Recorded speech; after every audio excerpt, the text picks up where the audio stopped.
Hello everyone. Welcome to our South Coast Branch webinar, our monthly meeting. Hope you've all had a lovely summer and managed to have a good relaxing break. I'm very pleased to introduce Jason Woodward to you. He's one of our branch members and a mentor, and he has very kindly agreed to talk to us about the power of influence, the trials and tribulations of an ever-changing safety culture. So Jason, over to you. Thank you. Hi Jane, thank you and a warm welcome to everybody. Hopefully you can all see me. We're going to try and cover quite a few different points today, but the main theme is going to be based on the power of influence. We'll cover things like strategic thinking, the image of health and safety today, some resilience engineering and KPIs, some soft skills. I'll try and cover a bit about active listening, people's agendas, destructive silos, and KPIs, and if we get a chance as well, a bit of going beyond compliance. But it's a lot to try and fit into 30-40 minutes, so I'll do my best. I will warn you, I live close to a busy road, and as you can probably hear, there's a car going past now, and they like to race through a tunnel, so you'll have to bear with on that, unfortunately.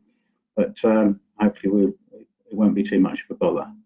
I'm in my mid-50s now, and I've been in high-risk activities and work pretty much all my working life.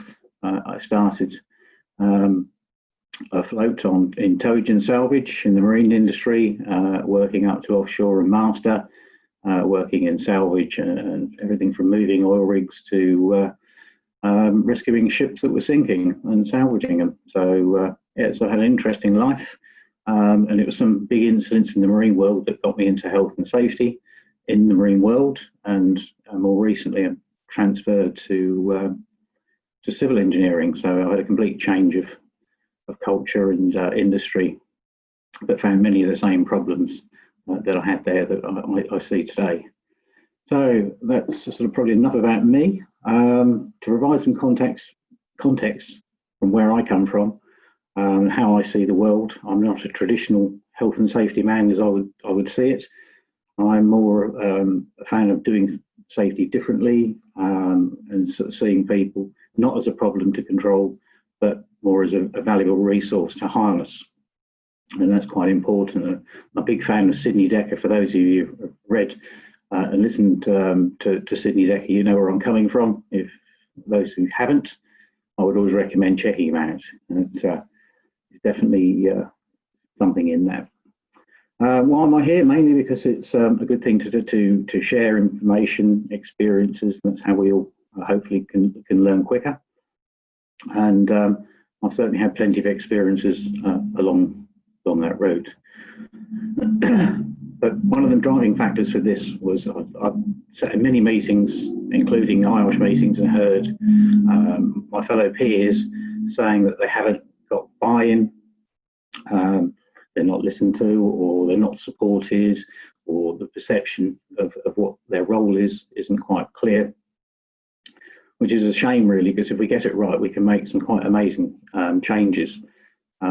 So again, so I chose to sort of maybe share some of the stuff in the hope that it might inspire those that have dialed in, and share some of those experiences, and maybe help gain some sort of insight. So where do we start? Well, leadership, I think, probably comes on pretty much every agenda that we talk about, and it's no different here. I believe the importance of good leadership is key if you're going to have successful outcomes in whatever, but especially health and safety. And you need certain skills, and when we talk about qualifications and different things like that, and they're all very important. But also, I think the soft skills that we have in our locker are just as important. And I think sometimes some people that I've talked to maybe don't use that to their advantage sometimes. It's in the locker, it's in all our lockers, but we don't always bring it out. And we can sometimes get bogged down in the fine nitty-gritty detail of health and safety, making sure our audits are up to schedule and our accreditations are all there and everything else. And it's easy to get bogged down in that. So sometimes it's important to maybe do a reset if you're getting that way. But one of the things I've found is the power of influence is often overlooked as that key soft skill. So hopefully, for those who aren't using it or getting enough benefit from it, can maybe take something away from today, maybe have a think about trying it and just seeing if that makes an improvement if they're struggling. I've got a bit of a presentation and a few slides that I'll show you. It's nothing too big. Power of influence, the trials and tribulations. I'm sure for those seasoned practitioners that are listening in, and some of the people that are just starting their career and journey in health and safety will recognise some of these as they come up on the screen, the challenges that we sort of face and see. I'm sure if you don't see them now, you've probably dealt with in the past.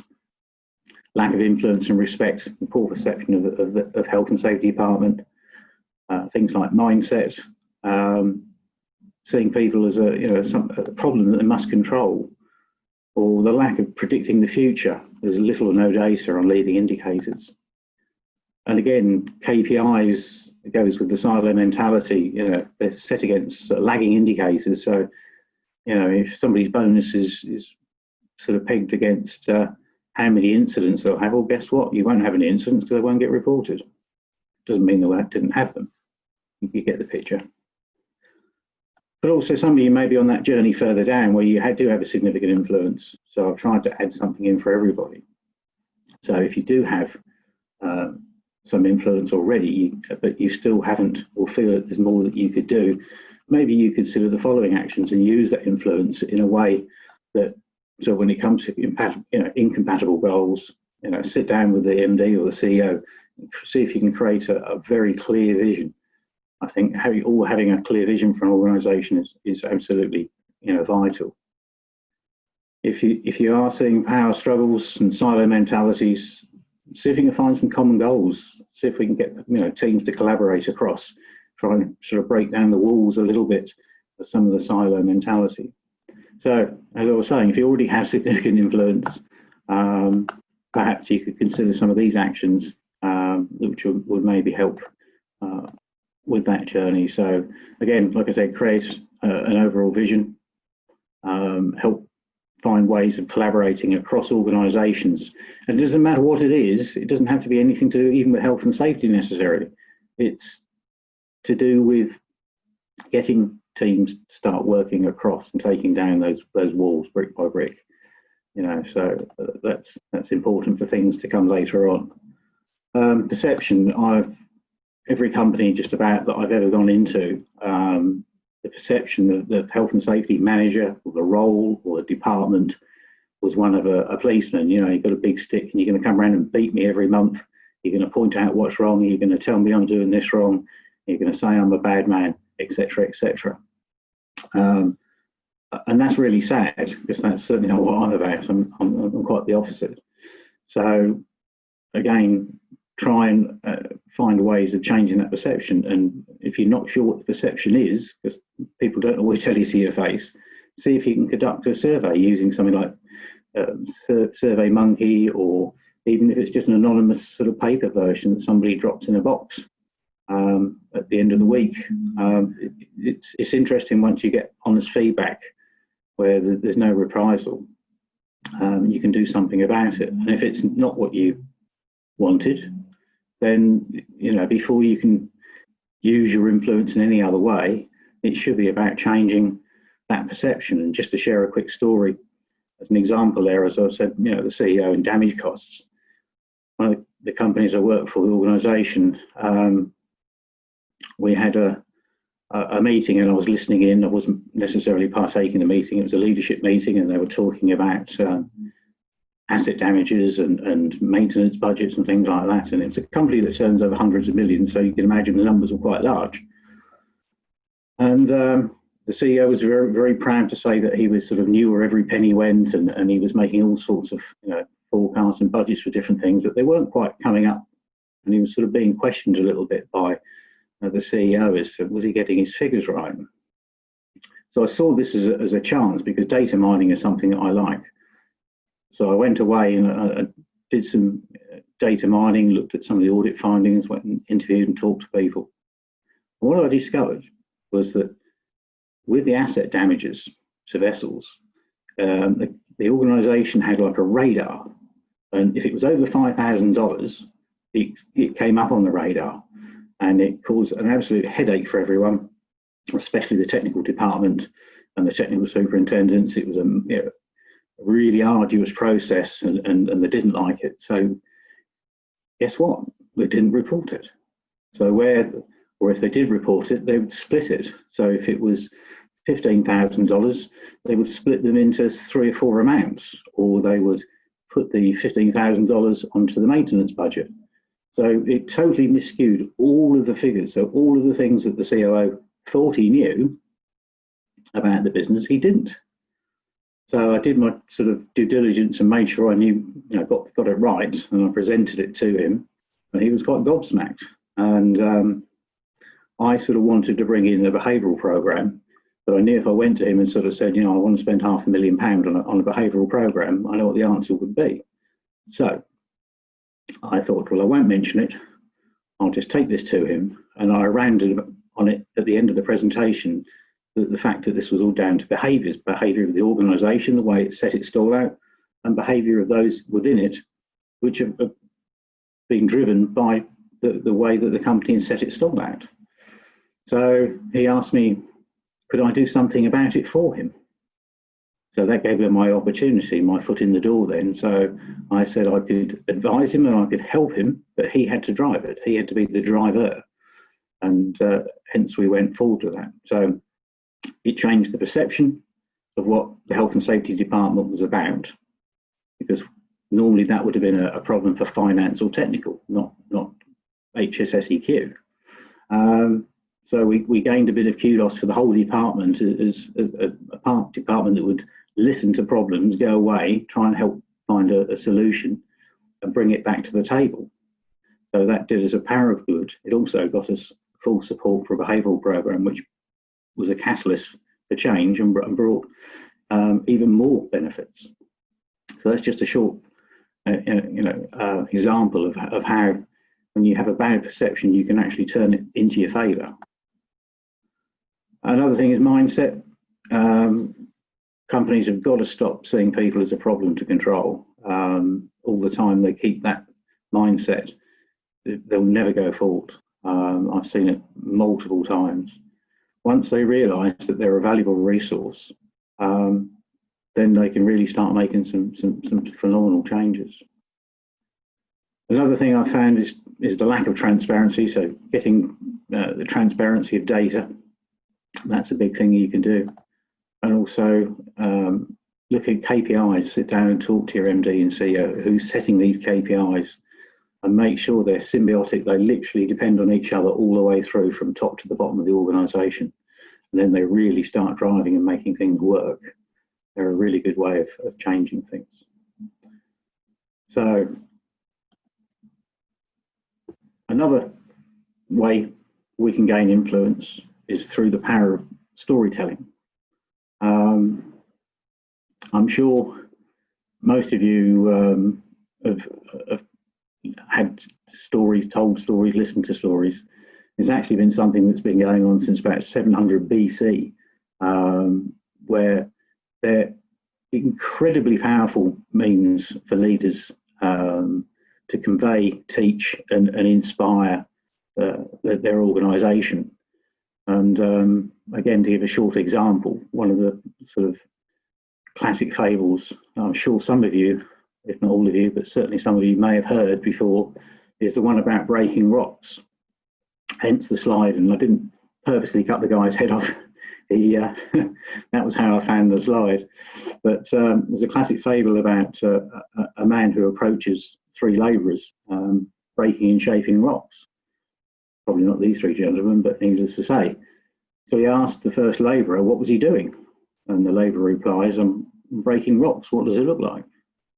He then asked the second labourer, what are you doing? And he said, I'm building a wall. And he said, okay. He then asked the third labourer, what was he doing? And the man answered, I'm building a cathedral. Now, all three men are doing the same work, but with all different perceptions of the relative worth of what they're doing. The first man saw it just as his job. The second man saw it as a task. And the third man, he felt that he was, he could see the bigger picture. He felt worth. His work connects and he adds value to it. So even little things like that are very, very important when you're trying to sort of gain influence. And if you can find a story that backs up what you're trying to do or inspire, it's incredibly powerful, rather than saying we should just do this or we should just do that. I never tell any of my leadership team what they should be doing. I'll always try and find a story that will lead them or inspire them to find the answer themselves. And that way they then drive it. And it's not down to me to drive it. I'm there then to support it. So, excuse me, take a drink of water. Right, so that's sort of the power of storytelling to back up and help and inspire and use your influence is really, really important. Now, another tool that you could use to help with your influence is part of this active listening. I'm sure lots of you go to many meetings that aren't necessarily just health and safety. They could be management review meetings, etc. Try and use active listening while you're there to seek out others' problems. Because when I first go into an organisation, I don't do anything to do with health and safety at all. I spend all my first 100 days, my 100-day plan is to look at everyone else's problems and then see, is there any way we could help solve or support them to resolve those problems and get some better outcomes. That then helps when you respect, gain more influence, and that becomes very powerful. So when you do want to start bringing change later on, you've already got many people's ear, a sympathetic one that wants to help you. After all, you've just been helping them, making their life better. And generally, most people I found in life, what's in it for me type of a scenario, that they're quite willing to help, but everybody wants a little something back eventually. So by helping them first, they're more at ease with trying to help you afterwards. So the other tool that you could help use to kickstart positive change and gain more influence or a better perception of your role or your team's role if you're in a larger organisation, and that is using things like root cause analysis. I'm sure there's many of you that have been trained. If you haven't, then perhaps that's worth doing. And really considering that it's not just an investigation tool when it's all gone horribly wrong. It's actually a great problem-solving tool. And all organisations constantly face challenges, and you can use sort of that root cause analysis to actually get to the bottom of that. And there's many methods out there. I'm trained in Topset, so I use that methodology, but there are other good ones out on the market as well. But if you haven't, really consider investing some time in going on one of these courses. They're absolutely invaluable at strengthening your locker, your toolbox, with some really good robust tools that will get to the bottom of what's the real problem. And then once you really know what the problem is, then you can share that and hopefully then go forward. Excuse me, Jason. Yes. Have you got some slides to show about the root cause analysis? We're looking at the power of storytelling. Oh, yeah, lovely. Sorry. Yeah, I'll just quickly miss out. I do apologise. Thank you. Yeah, so as part of changing perception and using root cause analysis, so this is where the root causing comes in, deciding what stimuli, how you're going to arrange that information, and how you're going to interpret it. That will always play it out. This is just a quick graph, leading versus lagging. The focus was only ever on leading indicators, and never once on lagging. We investigated, we shared the root cause, and moved forward, but all the focus was on that, and that's a direct result of thorough root cause investigation. And the problem with the root cause of this organisation at the time was all the focus was on the negatives. All the KPIs were set on negatives. Everything was negative. It was all about who'd done what wrong, etc. And we flipped it. I eventually got support from the new MD that came in. We flipped it. We flipped everybody's KPIs and we completely reversed everything, because the root cause showed, as far as I was concerned, was organisational failure. It was looking inward and downward and not outward and up. And as a direct consequence of that, you can see the result there. The data, in 2009, 762 incidents, of which 60 were significant, including life-changing in some of those. Whereas 5 years later, we were looking at a broken metatarsal, and that was across a workforce of nearly 2,000. So it was quite a significant change. And that all started with root causing, doing an investigation as to not each individual incident, but as to why we had this culture of an ever-growing lagging indicators and only 32 proactive leading indicators. And some of those, to be fair, were quite frankly quite tentative. But we totally changed that and turned that around. So that's to give you an idea. The other part I wanted to have a quick focus on, if we've got time still, is it possible to predict the future when it comes to health and safety performance? I believe, yes, you can.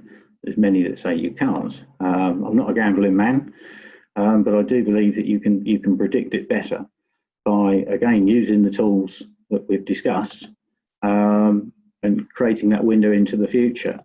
And one of the things that I've done is making the data of leading indicators transparent, which is what we did, as you saw from the last graph. The more we promoted it, the more it took off. And this is a similar type of graph in a different way from the latest company, where you can see that they're picking up. They were picking up nicely. You can see from March there, April dropping off with the COVID effect, as I call it. I'm sure many of you will have your data and statistics that are skewed this year because of COVID. But since then, it's took off. And continuing so. So yeah, so just those three there just sort of show the type of leading indicators that we look at: spot cards, walkabout cards, site inspections, pro audits. That's like pro audits are an audit that reinforces the positives and doesn't talk about the negatives. It only reinforces about the positives. So yeah, they're the sort of things and the sort of data that then makes it transparent.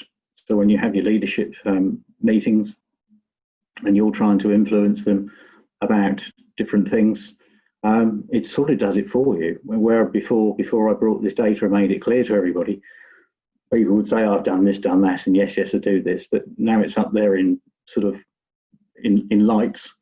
Then when they're sat there at the monthly meetings, there's no getting away from it. So when they're questioned by the CEO as to why their site or why they haven't completed certain proactive activities, it's sort of squeaky bum time. So the data does it for me. I don't have to say, you need to push, you need to do this. I simply provide the tools and now let the top leadership run with it. It's now their dashboard, not mine. So hopefully I've shared some insight into some of the tools and how you can use influence in different ways. There's lots of other avenues you can go down, but I would definitely recommend that if you don't have the right perception of your role, from your organisation, or your management, sort of disregards you, you find you're not invited to certain meetings, you're having to report to the operations manager and not to the top. That sort of tells a story about how the department's perceived. So, like I say, have a survey. Start with how it's perceived, and then see if you can increase your influence. And I say the best way of doing that is by helping others first, sort their problems out, and then they'll be more than willing to help you or come up with other ideas that will help move the organisation forward in terms of health and safety performance. So anyway, I hope some of that's been helpful to some people, or it struck a chord or given an idea, and I'll hand back over to Jane. Thank you very much, everyone. Thank you, Jason. That's a potted version of some hints and tips as well as with regard to what we can do to influence our colleagues. We do have some questions. I'm just going to read some of them out. Can you give a bit more of an explanation of spot cards, walkabout cards, site inspections? How do they also differ, and what frequencies are these performed? Yes, certainly. Spot cards are used both for lagging and leading indicators, so hazard spotting. So these are something that's promoted to every member of the company. They're in every office, every site. It's a paper version that they can pick up. They can fill out what the issue is, whether they need any more assistance or help with it.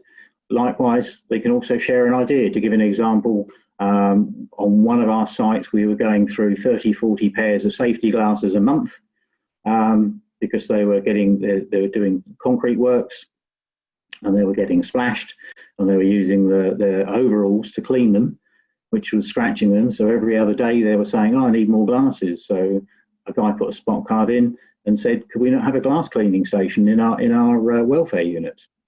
And for £20, we went from an average 30-40 pairs of glasses to 1 pair a month. So they felt listened to, which was the interesting bit for me. That was the bit that they felt empowered, that they could put a suggestion that was listened and acted upon very quickly. But as far as the procurement manager was concerned, he was buying 500 pairs of glasses less a year. So he was a happy chappy as well. So it fitted in with him. Walkabout cards. Walkabout cards are about visible leadership. You've all heard the saying, leadership by walking about. And it's something like that, but it's to drive when management go on to any of our sites. We've got about 16 sites.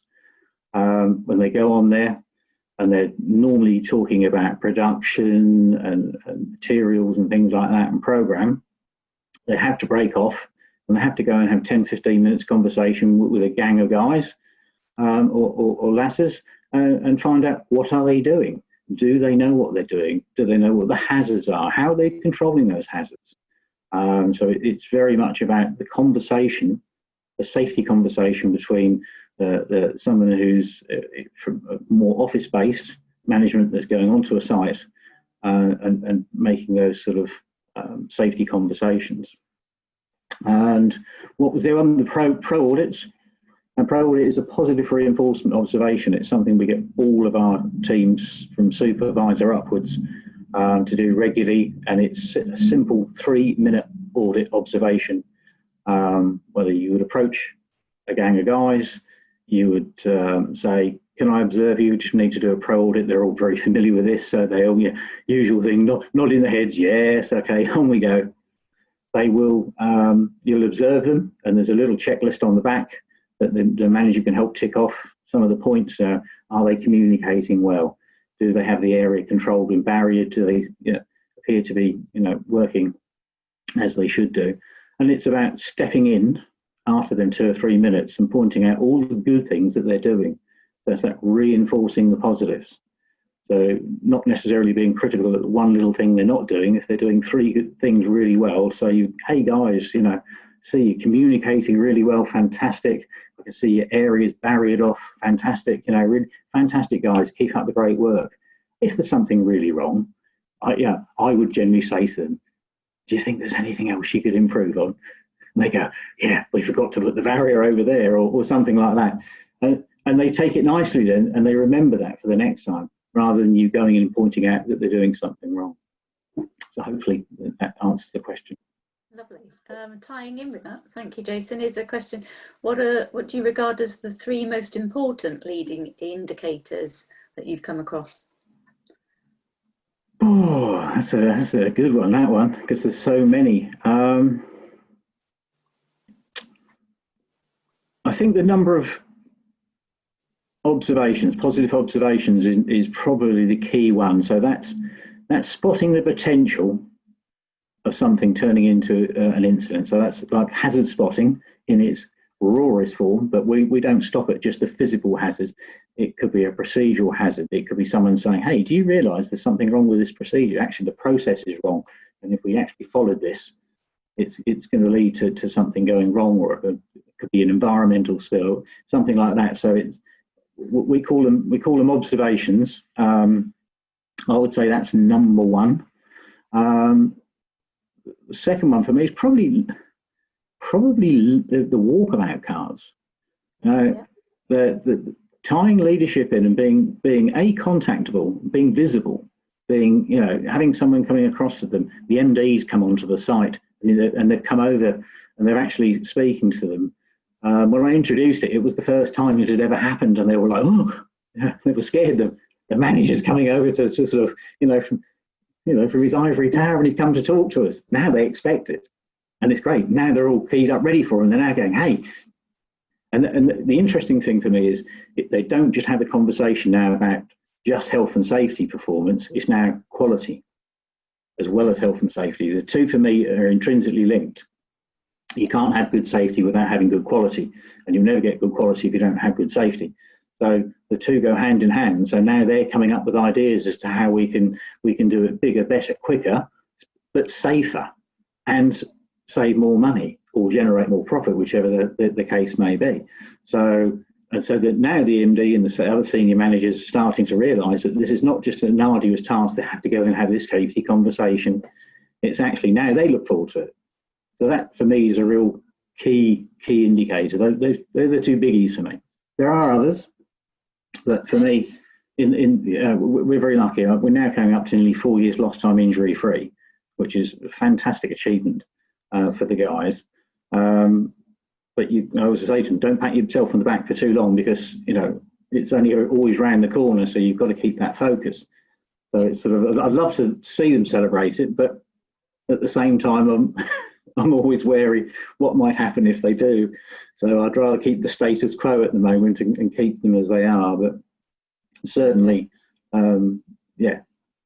Okay. Sorry, We have some other questions, if you don't mind. What are your thoughts on challenges to new views about safety culture? The discussions regarding behaviour-based safety versus new safety, the safety two, safety one, safety differently. Have you got any thought, comment about the new view? Yeah. I mean, they sound like all the titles of Sidney Dekker. Yeah, I think we have to constantly reflect and challenge ourselves that we never ever get it 100% right. I certainly don't.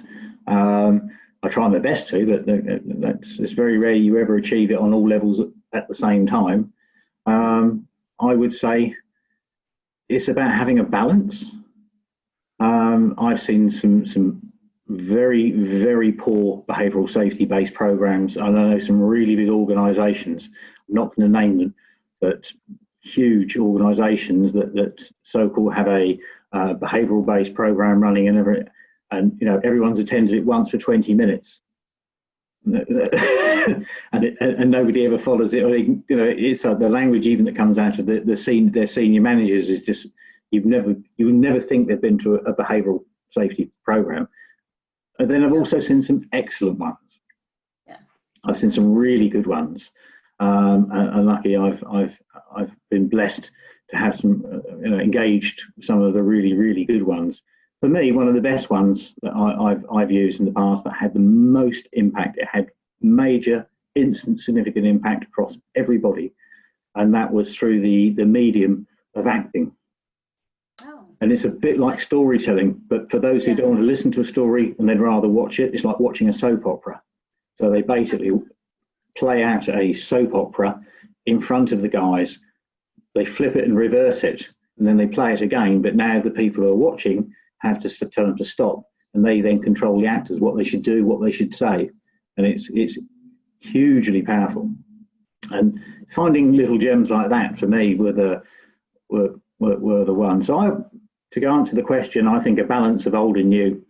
We're not wet behind the ears and green. We haven't been doing it that wrong for that many years, but we also need to move with the times. And to give it an example or analogy, look at the world of marketing and advertising. Now, we talked about the power of influence. Influencers and bloggers have changed the way big companies now do advertising, especially if it's retail, fashion, anything like that. You know, influencers now can make a very good living. That wouldn't have been the case a few years ago. No, true. Yeah, you're absolutely right. You have to move with the times. Yeah. A couple of other questions. Do you think it's easier to change safety culture in a larger or smaller organisation?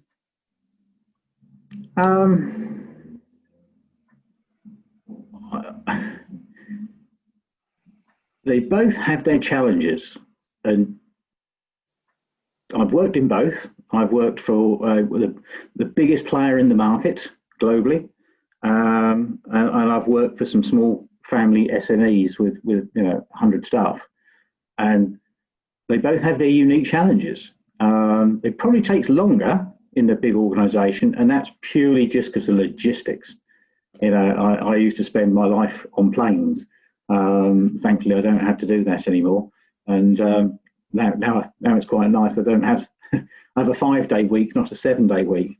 But the problems you have with small firms is they tend to be mainly family run, which is lovely in one respect, but then you get the family culture as well as the organizational culture. And trying to change a family and their culture is very, very tough.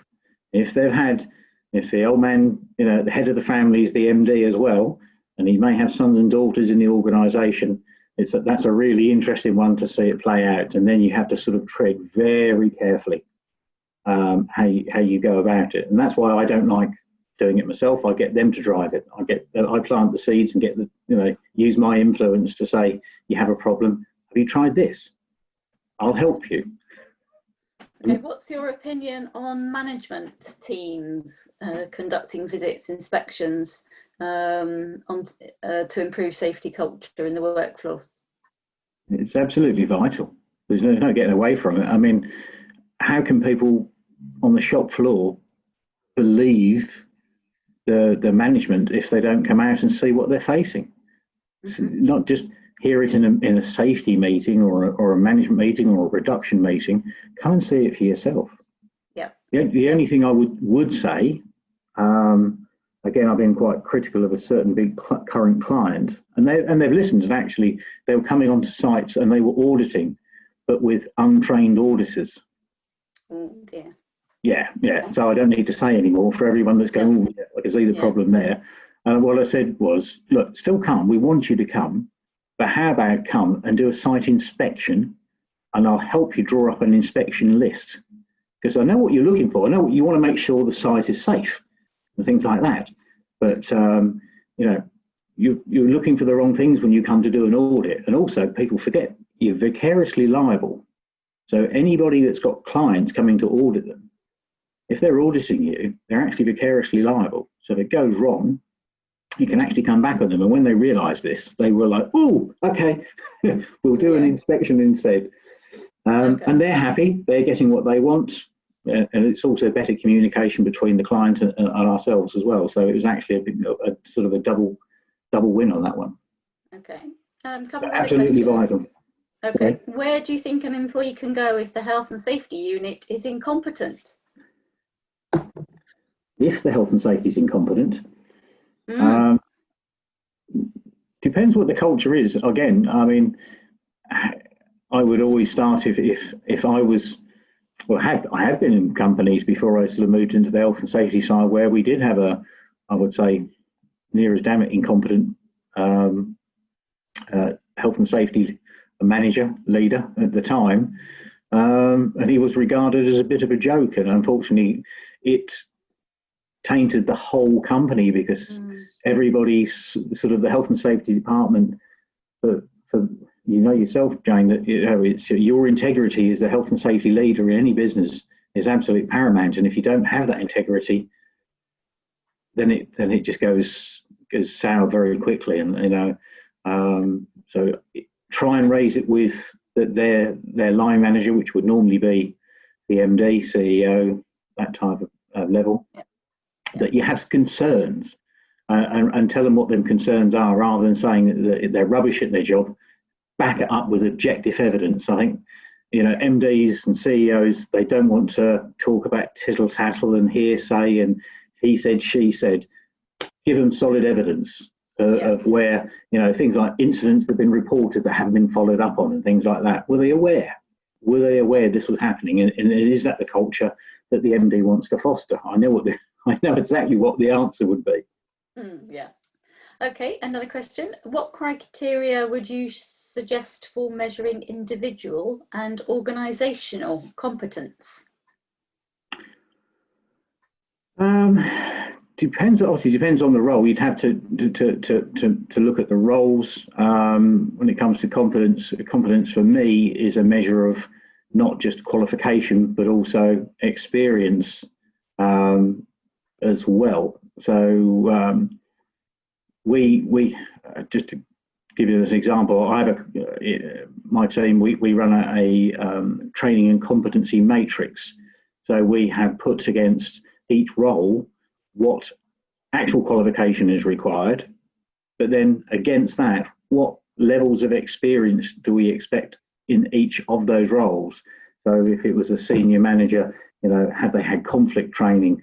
Have they had, you know, time management training? Have they all the things and all the soft skills that we were talking about earlier? Have they got those? That to me is the competency part, not just whether they've got an MBA in business management and things like that. It's, again, depends what the role is, but you would peg that. It's a blend of experience, I would say, and qualification. Okay. And then get it agreed by leadership and get it signed off. Once you have it signed off, you then have that blueprint to move forward and say, well, you're doing this role at the moment. We've identified these things that you need to back up your competency to the level that we would expect. And by the way, we're sending you off on a course on Friday. Yes, okay. Do you have any recommendations for behaviour safety courses? I do. Depends on the size of the organisation. One that I have used to great success and been able to run it myself, but with the tools that are provided, is a company called Latitude. If you check them out, I think they're London based. They produce behavioural training videos that you can run. You can bespoke them. They help you bespoke them to your own industry, your own organisation, and they're through the exploring the power of the natural world. So it makes it so it's all relevant. We started off with meerkats because they have the best interdependent safety culture on the planet. They're incredible creatures, and you can learn so much from them. Then we moved over to elephants, their natural leadership, and everything that they possess as leaders, and how we can translate that into what we do, even down to lone working with squirrels. But the funniest thing is, they all love the videos. They're so engaging. You know, and even I often get some toys like a toy meerkat and an elephant and squirrel and what have you, and they're all fighting over them at the end. It's quite funny. Oh, great. That's worked in several companies that I've worked at, and it makes it more enjoyable. People want to come along then to the behavioural training sessions. Yeah. We've still got lots more questions. You mentioned measuring what we prevented happening as part of your safety culture. So what did you do? How did you do it? How did you portray that? What did you decide you would show you prevented? Everything, literally everything. We shared all of the data, but you had to go data gathering first. I mean, the problem that we had, I go back to the original one with the asset damage. Before I shared it with the COO, I had discovered that we'd had about 950,000 to £1 million worth of asset damage that nobody knew about. Yeah. And you would say, how on earth can you lose £1 million? Like I say, even the COO fell off his chair when I showed him. But what the trick that they really missed was not just the money at the time, it was the fact that all of that data showed loads of trends. You know, there was 38 of this type of incident, there was 26 of this type of incident. And once we knew the data, we could then focus on those areas. They were the high risk areas. So like, you know, I do lots of risk profiling. So we risk profiled all of the things that we found. And then we shared the top 3 with everybody. And we worked on those 3. And as we got one down and below it, then the next one below became number 3 sort of thing. We kept on working our way through the list. So we shared everything eventually, but we started off not swamping people, but we started with the 3 big things. And one was hiding asset damage, where because of this $5,000 radar, that everybody would do anything in their power not to put their head above and get caught on the radar, because it was a nightmare for them. It was arduous. It was everything you didn't want to do. How did the management feel that you were actually highlighting their flaws or the flaws of their systems and processes? And so how come you won them over, as it were? Was it hard to sell to the managers? No, because I only had to sell it to the COO. He was then so gobsmacked because it's a big number, and he then asked me to come in again the following day and said, could I share the presentation with the CEO?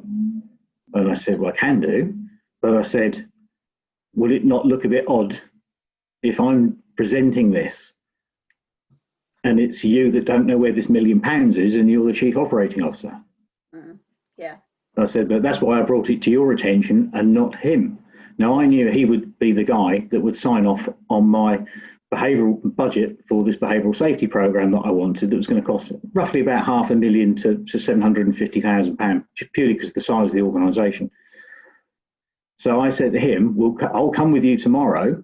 And when the MD said to me, why were you doing this? And I said, because the CEO had asked me. He thought things weren't quite right, and he asked me to covertly go and do an investigation. He then got the kudos. I wasn't worried about the kudos. I was getting the behavioural safety programme signed off, and more importantly, someone to drive it. So he was then the driver of that, and that's hugely important. Hopefully that answers the question. Yeah. Another question. I've been incorporating lots of questions as they've been coming up. Do you see human factors affecting performance and being a challenge in higher risk environments, from your experience? Yes and no, are the black and white answers. The higher the risk, the more focus people bring. So it sounds daft. Every incident, including, as you know, I've sadly had to deal with several fatalities, incidents, investigation and things over the years. All of the serious incidents I've ever been to and had to investigate were all really low level risk stuff. It was seen as low level risk. It was perceived as low level. And therefore, it was almost like you could say a complacency had crept in about it, because it was regarded by the management around them, the operations, the leaders, that hey, it's just low risk, so we won't concentrate too much on it. And then the high risk stuff gets everybody's focus and attention. As you can imagine, when I was going to a ship that's sinking on fire, and and it's in a storm 10, everybody brings their A game. In fact, it's their A++ game. And they really are on point. You don't have to tell people twice. People are drilled, they're listening, they're following, what they need to do. Very, very, very drilled in that respect. Whereas when you're doing something that's seen as sort of routine, I always find that there's a high routine is high risk. Yep. Especially if there's machinery or anything like that can, that can bite you. It generally will if you get complacent. Okay. How do you ensure it doesn't become just a tick box exercise with people going through the motions? How do you keep high levels of engagement? You constantly have to keep reinventing it. To explain what I mean by that is I constantly find different ways of sharing that data. Like in my slides, the last few slides, it's just a different way of sharing the same sort of data. So this last one, the idea behind it is it taps into people's competitiveness, because there's lots of people competitive, so it plays to that strength, but also it removes any place to hide. It makes it transparent. So for those who used to hide behind things, and believe you me, there's plenty of them in every organisation, it exposes them slightly, but not in a nasty way, but they suddenly realise that actually they've got to step up to the plate. So they then start getting some focus and say, well, they don't want to be the one left behind. So keep finding ways of refreshing, keep moving forward. Every single year I go through, analyse everything we've done, we've brought, and then go, okay, how can we improve on each bit of it? Even if it's only one baby step on each one of them, how can we just tweak it, make it a little bit different? Yep. And then I go out to them and then I say, well, we would like to make some improvements. What do you suggest? And 9 times out of 10, half the things that we've thought, they've thought. So then we go, yeah, fantastic idea. Well, let's do that. Okay, great. If a company has no pay progression, no opportunities, does this impact on improving health and safety culture within an organisation? It can do, yeah. Depends what the starting point is. I mean, you can, we talk about glass ceilings and different things. I would say you could reach out to IOSH to get some idea as to what remuneration would be fair for a role and a grade for a given organisation, and use that as a benchmark. If it's way behind the benchmark, I would start with my CEO and say, well, hang on a sec, can I sit and talk to you? I feel like I'm giving a lot, but looking at these benchmarks, I'm sort of 20% behind the rest of the world. Is there a reason for that? And the obvious reason, and sort of try to sort of lead down an open conversation with him, as opposed to a closed one, like I want more money. No, can't afford it. Try and engage them into an open discussion and see what else you can bring. Like I said, I get involved in every single department of every organisation. I know it says, SHEC or HSSEQ or Health and Safety Department. I just see it as a department that we're like the glue. I believe that we're like the glue of all organisations. We have integrity. We're seen as open and honest. Well, certainly the most of us are. And I believe that by helping all these different departments with their problems, it brings everybody together. Yeah. So if you can do more of that, then you're more valuable to the business. Yeah. Then they might be more likely to say, okay, well, maybe I'll find some more money. Yeah. One final question, because I'm conscious of time. A current topic, what impact has COVID had with influencing change in your experience? It's actually had some quite positive effects. We hear about all the negative effects, But actually, I'd rather, I mean, we all know the negative effects, so I'm not going to waste any time on it. Some of the positive effects that I've seen are people that were very much in the background before on some of our sites coming to the forefront, volunteering to do everything from temperature checks to, wanting to step up, making sure that even things like, on all the gates that there's all of these sanitizers are topped up and coming up with different ideas. And it's some of the people that have come out of the woodwork have even amazed me, which is great to see. So that's been an actual positive. And one thing about construction sites, and I'm sure some of you have either been there, on a muddy winter when it's been raining for weeks, and you go into the welfare unit or the toilet block or anything like that, it ain't the prettiest of places. Now they're like doctor's surgeries, they're spotless. Yeah. So the actual hygiene on sites has had an amazing positive effect.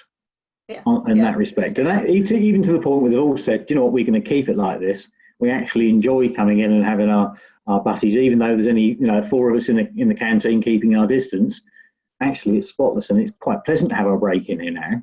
Yeah. And if it's sunny outside, we've got them extra tables and chairs outside and sunshades and what have you, so they think they're on the beach at Bournemouth. So they're quite engaged with it. So it's had a positive effect in that respect. Lovely. Well, we have come to the end of our time. So thank you very much, Jason. Really appreciate your time and giving us food for thought. Certainly, we need to do some active listening and collaborate, help others.